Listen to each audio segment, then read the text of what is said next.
Hej, det er Marius og Karl, og vi laver freestyle telefonfis. Det betyder, at nu er det mig, der starter. Karl giver mig et emne. Det kan være alt. Det kan være elefanter. Ja, hvorfor ikke elefanter? Det kan simpelthen være alt. Og så skifter, så når jeg har gennemført den, så er det Karl, og så er det, så stopper vi nok der. Og hvis det er noget, jeg synes om, så fortsætter vi selvfølgelig. Men i hvert fald så starter vi nu. Okay, Marius, sit emne er fede damer. Okay. Fede damer. Det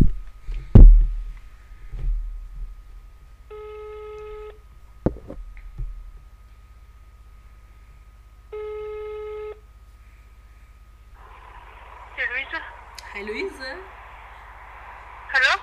Jeg kommer for at melde dig ind i Danmark. Vi har et specielt tilbud for fede damer. Hvad siger du? Jeg vil have et specielt tilbud for fede damer. Jeg ved ikke helt om det er specielt fedt. Det er bare fedt. Jeg får videre af min chef, at jeg skal ringe rundt. Så gad hun sgu ikke mere. Nå. Så er det dig, Karl. Så ringer vi op til hende igen. Nej, vi tager den igen. Hvem tog vi? Hvem ringer vi op til før? Okay, det var 3. Okay, så skal du have den her. Okay, Karl.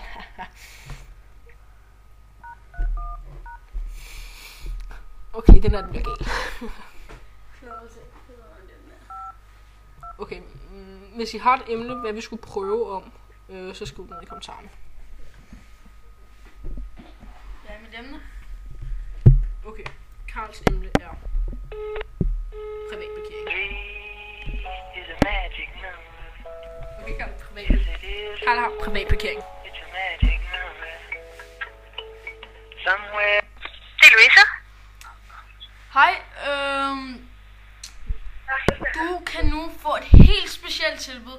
Har du nogensinde gået ned hos købmanden, Kvickly eller hvor nu du handler, og aldrig kan finde en parkering? Nu kan du få din helt egen privatparkering med dit navn på. Det er helt specielt, for du får det for 100 kroner om måneden nu. Og hvis du køber det lige nu, så er det kun for 70 kroner. Fuck, nu læg på.